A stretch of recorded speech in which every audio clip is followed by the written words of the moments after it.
우이중앙교회를 그렇게 예배하는 공동체로 부르신 줄 믿습니다. 그런데 여러분, 하나님이 우리를 부르신 이 이유가 무엇인지 생각해 본 적 있으세요? 우리 우이중앙교회를 하나님을 예배하는 공동체로 부르셔서 하나님은 무엇을 원하실까? 우리 우이중앙교회를 이 지역 가운데 세우셔서 하나님은 어떤 목적을 가지고 계신 것일까? 이런 것들에 대해서 생각해 보신 분 계신가요? 아마 이 수요 저녁 예배에 나오신 성도님들이라면 한 번 정도는, 적어도 한 번 정도는 이 부르심의 이유에 대해서 생각해 보고 고민하면서 기도해 본 경험은 있으실 거라고 생각합니다. 성경에서는 하나님께서 하나님의 사람들을 부르시고 교회 공동체를 부르실 때 하나님께서 특별한 목적을 가지고 계시다라는 사실을 너무나 분명하게 밝혀줍니다. 때로는 개인을 향하신 하나님의 특별한 뜻과 계획이 있으셔서 부르셨고, 또 공동체를 향하신 하나님의 특별한 뜻과 계획이 있어서 부르셔서 그 부르심에 대해서 하나님께서는 다양한 방식으로 가르쳐 주시고 깨닫게 해주시는 것을 우리는 성경을 통해서 볼 수 있다는 거죠. 그리고 오늘 우리가 함께 읽은 이 에베소서 4장 말씀을 보면요, 사도 바울이 보낸 편지를 통해서 교회를 향하신 하나님의 부르심의 이유가 무엇인지 이것에 대해서 또 살펴볼 수 있는 중요한 메시지가 담겨져 있습니다. 우리가 오늘 읽은 본문 말씀인데요, 1절과 3절 말씀 다시 한번 읽어볼까요? 1절과 3절만 읽어보겠습니다. 시작. 그러므로 주 안에서 갇힌 내가 너희를 권하노니 너희가 부르심을 받은 일에 합당하게 행하여, 3절입니다. 평안에 매는 줄로 성령이 하나 되게 하신 것을 힘써 지키라 라고 말해요. 1절에 보면 하나님 우리를 부르셨다라고 말하고요, 3절에서는 그 부르심에 합당한 삶이 무엇인지에 대해서 이야기합니다. 3절에서 말하는 부르심의 이유는 무엇입니까? 성령이 하나 되게 하신 것을 힘써 지키라는 거예요. 여기에서 말하는 하나 되게 하신 것은 교회를 지칭하는 것이고, 하나님께서는 교회를 부르셔서 교회가 하나 되기 위해 힘써야 한다라는 사실을 가르쳐주고 계신다라는 거예요. 사도 바울의 편지를 통해서 우리는 오늘날의 우리 교회를 향하신 하나님의 부르심을 확인할 수 있어야 한다는 겁니다. 하나님 우리를 부르셔서 하나 되게 하셨어요. 저와 여러분들을 하나 되게 하셨고, 그렇게 하나 되게 하신 것을 우리는 힘써서 지켜야 될 책임과 의무가 있는 자들이라는 거죠. 그런데 우리가 어떻게 하나 되게 하신 것을 지켜낼 수 있는가? 교회의 하나됨을 어떻게 지켜낼 수 있는가? 사도 바울이 말하고 있는 이 에베소서 말씀에서 우리는 4가지 이 조건들을 함께 살펴보려고 합니다. 첫 번째로 사도 바울이 이야기하고 있는 교회의 하나됨을 위한 이 방법은요, 겸손입니다. 오늘 우리가 읽은 본 말씀 2절 말씀에 보면 모든 겸손과 온유로 하고 라고 하면서 겸손에 대해서 먼저 이야기를 합니다. 여러분, 이 겸손은 참 좋은 거죠. 오늘날에 우리는 겸손해야 된다라고 배우고 겸손에 대해서 많이 듣습니다. 겸손한 사람에 대한 이야기도 듣고, 특별히 교회에서는 겸손에 대해서 하나님께서 얼마나 기뻐하시는지에 대해서도 말씀을 통해서 너무 자주 들어서 잘 알고 있어요.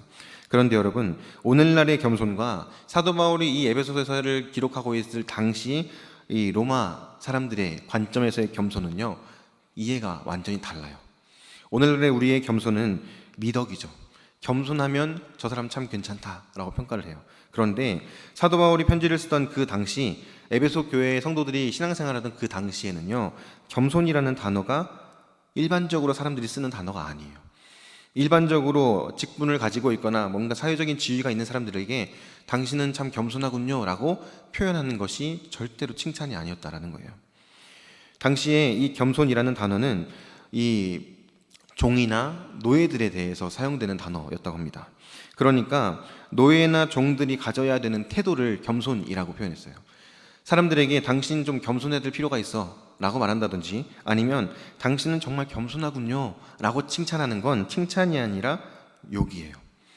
지금은 미덕일지 모르지만 당시에는 이게 악덕과 같았던 거죠. 사도 바울의 편지를 받으면서 이 당시의 문화 가운데 살아가던 성도들은 사도 바울이 겸손해야 된다라고 말하는 이 말을 어떤 이들은 그래 우리가 겸손해야지 라고 받아들이는 반면, 어떤 이들은 사도 바울 뭐지? 사도 바울 왜 나한테 이런 말을 하지? 나보고 종이나 노예가 되라는 건가? 라고 받아들였을 확률도 매우 높다라는 거예요. 그만큼 이 겸손이라는 단어가 당시에는 별로 좋은 의미가 아니었다라는 겁니다. 그런데 사도 바울은요, 교회가 하나 되기 위해서는 겸손해야 된다라고 이야기를 하고 있어요. 그리고 우리가 잘 알고 있는 것처럼 이 겸손의 모습을 보여주신 분이 바로 우리 구주 예수 그리스도라는 거죠. 사도 바울은 그래서 자기가 보내는 편지의 앞부분에 항상 이렇게 표현합니다. 예수 그리스도의 종 바울은 자기 자신을 종이라고 부르고 자기 자신을 노예라고 불러요. 자신을 끝까지 낮추면서 겸손을 실천하는 모습을 보인다라는 겁니다. 왜 그런 겁니까? 사도 바울은 자신의 존재를 알았고 하나님의 존재를 알았어요. 하나님 앞에 서면 자신은 너무나 큰 죄인이라는 사실을 알았고 하나님 앞에서 자신은 종이나 노예같이 보잘것없고 비참한 존재라는 사실을 분명히 알았던 거예요.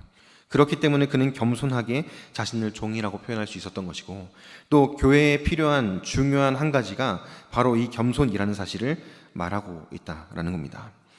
고린도전서 7장 22절에서는요 그래서 이렇게 이야기합니다. 주 안에서 부르심을 받은 자는 그리스도의 종이니라. 사도 바울이 오늘 읽은 1절 말씀에서 너희가 부르심을 받았다라고 말하잖아요. 고린도전서 말씀에서는요 부르심을 받은 자는 그리스도의 종이다 라고 이야기해요. 너희들은 뭔가 대단한 사람이 아니다. 너희들은 뭔가 사회 가운데서 자랑하고 사람들 가운데서 뽐내고 그럴 만한 사람들이 아니라 그리스도의 종에 불과하다라는 사실을 기억하라 라는 걸 이야기하고 있는 거예요. 교회가 항상 이 사실을 기억해야 교회의 하나됨을 이루어 갈 수 있다는 사실을 사도 바울은 이야기하고 싶었던 겁니다. 당시 사회에서의 미덕은요 겸손한 게 아니었어요. 당시 사회에서는요 내가 누구인지를 드러내는 게 미덕이에요. 내가 얼마나 대단한 사람인지, 내가 얼마나 대단한 일을 할 수 있는 사람인지 이거를요 자랑하는 게 당시의 미덕이었어요. 그런 사회 가운데에서 살았던 사도 바울과 에베소 교회의 성도들은 겸손이 얼마나 힘든 것인가를 분명히 알았어요. 그러나 힘들지만 반드시 행해야 한다는 사실 또한 사도 바울은 알고 있었고 그 사실을 교회에 전해주고 있다는 겁니다. 오늘날 우리가 살아가는 사회에서도 겸손이 미덕이라고 말하고 겸손한 것을 참 좋게 이야기를 해요. 그런데 실제로 우리의 삶을 보면 겸손한 사람들을 찾아보기가 생각보다 쉽지 않습니다. 여러분들의 주변에 교회 안에서는 많이 보이죠. 그런데 여러분들이 살아가는 사회에서, 여러분들이 살아가는 직장에서 겸손한 사람 찾아보기는 결코 쉽지 않을 겁니다. 왜 그렇습니까? 인간의 죄된 본성은요 겸손하게 자기 자신을 낮추라고 인간을 이끌어가지 않아요. 어떻게 이끌어갑니까? 네가 얼마나 잘나는지 사람들에게 뽐내봐. 네가 얼마나 대단한 일을 할 수 있는지 저 사람에게 보여줘. 그래서 저 사람의 콧대를 짓밟고 네가 그 사람 위에 서야 돼. 이렇게 가르치는 게 세상의 방식이에요. 그러다 보니까 세상 사람들은요 내가 어떻게든 성공하고자 애를 쓰고 성공한 삶을 사는 것을 드러내고자 애를 쓴다라는 거예요. 교회는 다르죠. 교회에서는 그런 모습이 드러나서는 안 되는 줄로 믿습니다. 교회 안에서는요 자기 자신을 드러내는 것이 아니라 오직 하나님의 은혜만 드러낼 줄 알아야 한다라는 거예요. 제가 우이중앙교회에 와서 이제 사역한 지 벌써 4년째가 되어 가는데 4년 동안 사역을 하면서 이 첫 해부터 저의 마음에 참 감동을 준 한 성도님이 계세요. 권사님이신데 이 권사님은요 권사님보다 한참 나이가 어리고 계산해 보니까 한 손주뻘 정도 된 것 같아요 제가. 근데 이 손주와 같은 저에게 인사를 하실 때마다 항상 90도를 허리를 굽혀서 인사를 하세요. 연세가 많으셔서 거동이 불편하신데도 불구하고 제가 이렇게 멀리서 걸어오는 걸 보시면 천천히 몸을 이렇게 세우세요. 그리고 제가 이렇게 딱 시야에 들어오면 목사님 안녕하세요 하면서 고개를 숙이고 허리를 숙이면서 저에게 인사를 하세요. 저를 보실 때 단 한 번도 그렇게 인사를 하지 않으신 적이 없었어요. 항상 그렇게 저를 향해서 인사하시고 막 통화할 때나 대화할 때나 심지어 카톡으로 문자를 할 때에도 항상 극존칭을 저에게 써시면서 목사님 제가 이렇습니다. 저를 위해서 기도해 주세요. 항상 감사합니다. 겸손하게 자기 자신을 낮추시는 이 권사님이 저의 마음에 늘 감동을 주시는 권사님이세요. 근데 제가 이 권사님을 통해서요 특별히 오늘 말씀을 준비하면서 하나님께서 보시기에 겸손한 모습이 바로 이것과 같구나 라는 생각이 들었어요. 권사님이 연세가 많으시기 때문에 나이가 어린 저를 목사라고 하지만 사역자라고 하지만 낮게 여길 수 있어요. 이 목사님 그냥 하시면서 불러가지고 이것 좀 들어주세요 라든지 이렇게 해주세요 하고 저를 막 대하실 수도 있어요. 당연히 자연스럽게 저는 어른이기 때문에 네 알겠습니다 하고 할 수 있죠. 그런데 권사님은요 자신이 나이가 많음에도 불구하고 목사라는 이유로 사역자라는 이유로 저를 항상 존대해 주시고 자기 자신을 계속 낮추시는 거예요. 교회 안에 성도님들을 보면요 이렇게 자신을 낮추는 분들이 참 많이 계시다라는 거죠. 특별히 우리 우이중앙교회 가운데에서도 그렇게 겸손한 모습으로 서로를 세우고 서로를 더 나보다 낮게 여기고 높여주는 그런 아름다운 모습들이 곳곳에서 계속해서 드러나고 있는 줄로 믿습니다. 그렇게 겸손할 때 어떻게 되는 거예요? 교회는 하나님께서 하나 되게 하신 이 교회의 하나됨을 이어갈 수 있다라는 거예요.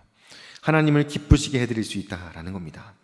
이 땅 가운데 살아가는 우리들의 삶 가운데서 교회 안에서뿐만이 아니라 세상 가운데서도 우리는 항상 이렇게 겸손함으로 하나님 앞에서, 사람들 앞에서 살아가야 될 줄로 믿습니다. 왜요? 하나님이 그렇게 하라고 우리를 부르셨기 때문이에요. 나를 낮추고 내가 얼마나 큰 죄인지를 분명하게 인정하고 하나님의 높으심과 하나님의 그 은혜만을 높여드리는 그런 복된 삶을 살아가는 저와 여러분들이 될 수 있기를 바랍니다. 두 번째로 사도 바울이 이야기하고 있는 교회의 하나됨을 위한 방법은요, 온유입니다.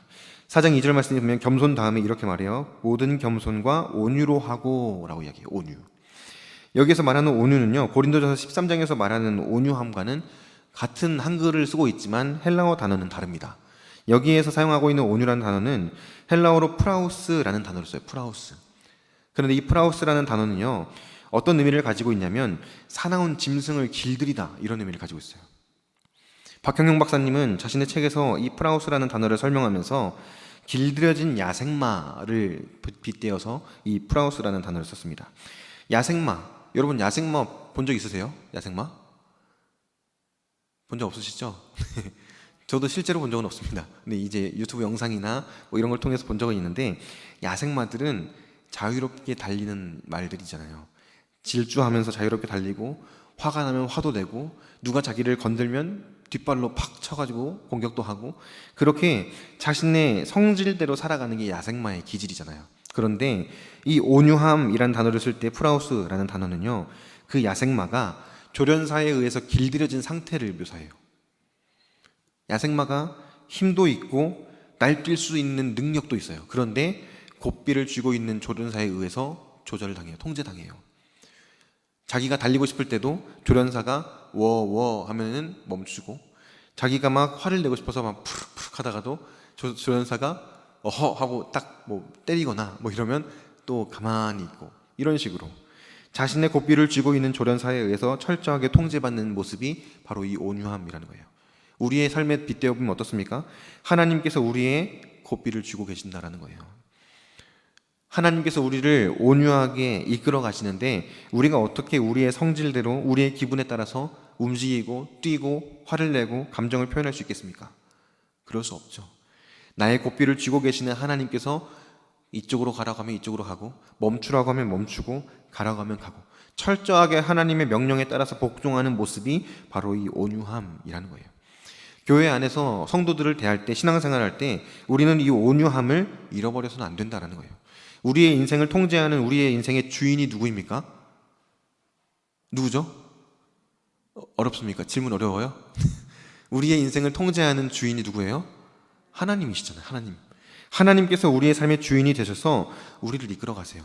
교회 안에서 성도들과 대화를 나누거나 교제를 하거나 모임을 하거나 사역을 할 때 나의 생각, 나의 뜻을 앞세우고 내가 생각하는 대로 막 하려고 애쓰는 것이 아니라, 하나님께서 어떻게 하길 원하시는지, 하나님께서 우리의 모임 가운데 어떻게 우리를 인도해 가기 원하시는지, 그것을 묻고 따르는 모습이 바로 이 온유함이라는 거예요.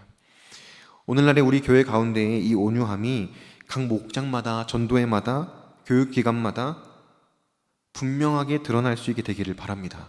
그래서 하나님께서 인도하시는 대로 우리 교회가 이끌림을 받는 아름다운 모습들이 곳곳에서 더 분명하게 드러나고, 하나님께서 보시기에 정말 기뻐하실 만한 모습으로 교회의 사역들이 이루어져 가는 것을 함께 경험하고 누릴 수 있게 되기를 바라요. 그렇게 할 때 교회는 온전한 하나됨을 이루어갈 수 있다라는 거예요. 사도 바울이 이야기하고 있는 세 번째 교회의 하나됨을 위한 방법은요, 바로 오래 참음입니다. 에베소서 4장 2절 말씀을 계속 보면요, 모든 겸손과 온유로 하고 오래 참음으로 라고 하면서 오래 참음 이야기해요. 오래 참음. 이 오래 참음은 단순히 그냥 끙끙대면서 참고 견디고 하는 그런 참음, 이걸 말하는 게 아니에요. 여기서 말하는 오래 참음이라는 단어는요, 분명한 목적을 이루기 위해서 끝까지 인내하며 나아가는 것을 의미해요. 그냥 단순히 어떻게든 되겠지 하고 참는 게 아니에요. 분명한 목적이 있어요. 그리고 그 목적을 이루기 위해서 인내하고 끝까지 그 길을 걸어가는 것을 여기서 말하는 오래 참음이라는 단어로 사도 바울은 이야기하고 있는 거예요. 신앙생활을 하면서 내 마음을 어렵게 하는 사람 만날 때도 있고, 신앙생활을 하면서 여러 가지 상황과 환경 때문에 내가 시험에 들거나 넘어질 것 같은 그런 순간들을 마주할 때가 있죠. 그런데 우리는요, 항상 오래 참음으로 하나님께서 나를 통해서 이루어가기 원하시는 이 교회의 하나됨을 이루기 위해서 끝까지 인내하면서 그 길을 걸어가야 되는 존재들이라는 거죠. 제가 중고등부 사역을 할 때 중고등부 아이들을 찾아가서 신방하고 같이 만나서 대화하고 교제하고 이런 시간들을 가졌는데, 그 중에 한 친구가 몇 번에 걸쳐서 저를 참 이 오래 참음으로 인도했던 적이 있어요. 어떤 경험이 있었냐면, 이 아이를 만나려고 몇 월 며칠 몇 시에 어디서 만나자 약속을 했어요. 그리고 약속 장소에 나갔어요. 그런데 이 아이가 나타나지 않는 거예요. 분명히 시간 장소를 다 정해놓고 만나자고 약속을 했는데 연락이 안 돼요. 전화를 걸어도 전화를 받지 않고, 문자를 보내도 문자 카카오톡에 그 숫자 1이 사라지질 않아요. 무언가 일이 생겼구나 라는 생각이 들어서 어떻게 하지? 라고 생각을 하다가 그래도 늦더라도 오겠지 하고 기다렸는데 30분이 지나고 거의 1시간 정도를 기다렸어요. 길가에서. 그렇게 기다렸는데 그제서야 연락이 온 거예요. 무슨 일이니? 물어보니까 잤어요. 자느라고 깜빡했어요. 그래서 그래? 지금 나올 수 있겠니? 지금 가려면 한참 또 준비하고 씻고 하려면 좀 걸릴 것 같아요. 이러길래 그럼 다음에 만나자 해가지고 다른 날짜를 또 잡았어요. 집 앞에서 만나자 하고 집 앞에 갔는데 집 앞에서도 30분 넘게 기다리고, 뭐 이런 경험들을 여러 차례 한 거죠. 그때마다 제가 떠올렸던 게 바로 이 오래 참음이었어요. 화가 나죠. 만나기로 약속을 했는데 연락도 안 되고, 연락이 됐더니 깜빡 잠들었다고 아무렇지 않게 이야기하고, 뭐 이런 모습들을 보면서 화가 막 턱끝까지 차오르는 거예요. 그런데 참고 또 참는 거죠. 제가 그때마다 떠올렸던 이 이야기가 있는데요. 뭐냐면, 제가 이 청년으로 교회에서 봉사를 하고 사역을 할 때 저희 부서를 담당했던 사역자분께서 신방을 이렇게 다니시면서 이런 얘기를 하셨어요. 사역은, 영혼들을 섬기는 일은 속을 줄 알면서도 계속 속아주는 것 같다라고 이렇게 이야기를 하셨어요. 섬겨주고 예배의 자리에 나오겠다고 약속을 받고, 그리고 주일날 기다려도 오지 않고 또 속고, 그럴 줄 알면서도 또 만나서 또 섬겨주고 또 속아주고, 이게 목회자가 해야 되는 일이다 라고 저한테 그렇게 이야기를 하시는 거예요. 그때 그 이야기가 계속해서 떠오르는 거예요. 또 안 나올 것 같아요. 또 연락 안 될 것 같고 불안하고, 그런 마음이 있음에도 불구하고 계속 나가서 기다리고 또 약속을 잡고 그렇게 하는 거죠. 결국에는 나중에는 정해진 시간에 나와서 같이 밥도 먹고 신방도 하고 그런 사이가 됐습니다. 그런데 그때마다 이 오래 참음이었다는 거예요. 분명한 목적이 있죠. 이 아이를 하나님 예배하는 자리로 인도하려고, 이 아이가 하나님 만나게 하고 싶어서 목적을 가지고 계속 참고 인내하면서 나가는 거예요. 만나러 나가고 약속을 잡고. 특별히 목장 모임을 할 때에도 이런 경우들 상당히 있지 않습니까? 목장 모임 할 때에도 목자분과 함께 약속을 했는데 연락 없이 나오지 않는 목원들이 있을 때도 있고, 갑자기 일이 생겨서 막 상황이 막 꼬이는 일들도 경험하기도 하고, 다양한 일들이 있을 수 있어요. 그런데 그때마다 우리가 기억해야 되는 건 뭡니까? 오래 참음이라는 거예요. 오래 참음. 더 나아가서 왜 우리는 오래 참아야 됩니까? 우리 주님이 오래 참아주셨거든요. 우리 주님이 나를 오래 참아주셨잖아요. 여러분, 우리의 삶을 돌아보면요, 우리의 삶은요, 하나님의 마음을 마치 제가 그 아이를 기다렸던 것처럼 답답하게 하고 안타깝게 하고 때로는 화가 나게 하고, 그런 삶이 우리들의 삶 아니었습니까? 그런데 그런 우리들을 향해서 하나님께서 보여주신 모습은 뭐예요? 끝까지 참아주시는 거죠. 참아주시고 기다려주시고 인내해주시면서 우리를 지금 이 자리로 인도해 주신 거예요. 우리를 지금 이 자리로 인도해 주셔서 교회 되게 하여 주셨고, 우리로 하여금 교회가 하나가 되어가는 데에 쓰임받는 귀한 통로로, 귀한 도구로 하나님께서 세워주셨다라는 거예요. 그것이 우리들의 부르심인 줄 믿습니다.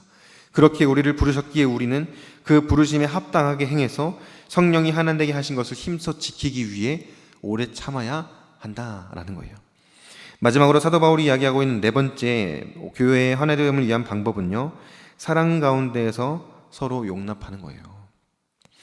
에베소 4장 2절 말씀 마지막 부분에 보면 오래 참음으로 하고 사랑 가운데에서 서로 용납하고 라고 이야기해요. 사랑 가운데서 용납하다, 받아들이고 참아주고 이해하고 이런 걸 말하는 거죠. 그런데 여기서 중요한 건요, 그 앞에 있는 표현이죠. 사랑 가운데에서, 내가 받은 사랑 가운데에서 용납하라는 거예요. 우리가 받은 사랑은 어떤 사랑입니까? 하나님의 사랑이죠. 저와 여러분들이 받은 사랑은 하나님의 사랑이에요. 이 사실 믿으십니까? 우리가 받은 사랑은요, 변함없는 하나님의 사랑, 한없는 하나님의 사랑입니다. 그런데 이 사랑에는 특징이 있어요. 이유가 없어요. 하나님의 사랑은 이유가 없습니다. 이런 사랑을 이야기하면 세상 사람들은요, 그런 사랑이 어딨냐? 이유 없는 사랑, 조건 없는 사랑은 없어. 그렇게 이야기해요. 그런데 성경에서 보여주고 있는 하나님의 사랑은요, 이유가 없어요. 그냥 철저하게 하나님의 편에서 우리에게 쏟아 부어지는 하나님의 사랑이에요. 하나님께서 보시기에 우리들은 어떻습니까? 하나님께서 우리들을 구원해 주시기 전에 우리들의 모습은 어때요? 하나님의 자녀도 아니에요. 하나님의 양도 아니에요. 하나님의 백성도 아니에요. 그런데요, 하나님은 어떻게 하신 겁니까? 내 양이 아니어도 사랑해요. 내 자녀가 아니어도 사랑해요. 내 백성이 아니어도 사랑해요. 그 사랑을 통해서 우리를 어디로 인도하시는 거예요? 하나님의 품으로 인도하시는 거죠. 우리가 받은 사랑이 그런 사랑입니다. 내가 받은 사랑, 내 옆에 있는 지체들이 받은 사랑, 그 사랑이 바로 그런 하나님의 사랑이에요. 이유 없는 사랑, 조건 없는 사랑. 그런 사랑 가운데에서 뭐 하라는 거예요? 서로 용납하라는 거예요. 교회만큼 다양한 사람들이 모인 공동체가 어디 있습니까? 교회만큼 다양한 공동체, 다양한 사람들이 모인 공동체 찾아보기 어렵죠. 살아온 환경도 다 다르고, 가지고 있는 직업도 다 다르고, 가지고 있는 생각, 심지어 가지고 있는 성격 다 달라요. 그런 사람들이 모여서 목장을 이루고, 그런 사람들이 모여서 전도회를 이루고, 그런 사람들이 모여서 함께 공동체를 이룬 곳이 교회잖아요. 그런 교회에 이해가 안 되는 일들이 얼마나 많습니까? 당장 우리가 지난 한 주 동안의 삶을 돌아봐도 내가 봤을 때 이건 정말 이해가 안 돼 라고 생각되는 일들이 교회 안에서만 셀 수 없이 많았을 거예요. 그런데 하나님께서 말씀하시는 거예요. 이해하라고, 용납하라고. 네가 받은 사랑이 어떤 사랑인지를 기억하고 그 사랑대로 너도 사랑하라고. 그럴 때 교회는 하나됨을 힘써 지킬 수 있다고. 이 자리에 있는 저와 여러분들에게 하나님께서 말씀하고 계신 줄로 믿습니다. 하나님은 하나님의 교회를 그렇게 바라보고 계세요. 하나님의 교회가 그렇게 함께 마음을 모아서 겸손과 온유와 오래 참음과 용납함으로 사랑으로 하나 되어 가기를 하나님은 원하세요. 교회에 그와 같은 기대를 가지고 계신다라는 겁니다. 사랑하는 성도 여러분, 하나님의 그 기대를 이루어 드리기 원하십니까? 아니면 실망시켜 드리기 원하십니까? 이 자리에 있는 어느 누구도 이 질문 앞에 저는 하나님을 좀 실망시키고 싶은데요 라고 대답할 분은 없을 거라고 믿어요. 우리는 모두 다 하나님의 그 기대를 이루어 드리기를 원할 거예요. 오늘 이 말씀을 기억하시면서 하나님, 내가 정말 하나님을 기쁘시게 해드리는 하나님의 그 기대를 이루어 드리는 거룩한 교회로 세워져 가길 원합니다 라고 기도하는 저와 여러분들이 되었으면 좋겠어요. 교회는 그리스도 예수를 머리로 모신 거룩한 예배 공동체입니다. 모이기에 힘써야 하고 예배하기 위해 힘써야 하는 그런 공동체예요. 이 교회의 하나됨은 저절로 이루어지지 않습니다. 이 교회의 하나됨은 저절로 유지되잖아요. 성령께서 하셨으니까 그냥 놔둬도 내가 원하는 대로 그냥 행동하고 말라고 해도 하나됨이 유지되겠지 라고 생각해서는 절대 안 돼요. 하나님의 교회의 하나됨은, 성령께서 이루신 교회의 하나됨은 그 하나됨을 위해 부르심 받은 우리들이 그에 합당하게 행하면서 겸손과 온유와 오래 참음과 사랑 가운데 용납함으로 이루어 가는 겁니다. 그 가운데 하나님께서 함께 하시는 거예요. 이 자리에 있는 우리 모든 성도님들을 하나님께서 그 귀한 사역에 도구로 사용하기를 원하시는 줄 믿습니다. 여러분들이 있는 그 자리에서 더 겸손하게, 더 온유하게, 더 오래 참음으로, 더 사랑 가운데 용납함으로 같이 함께하는 동역자들을 세워주고 함께 사역하는 지체들을 바르게 붙들어주고 하나님께서 기뻐하시는 아름다운 공동체 이루어가는 우리 우이종합교회가 될 수 있기를 주님의 이름으로 축복합니다.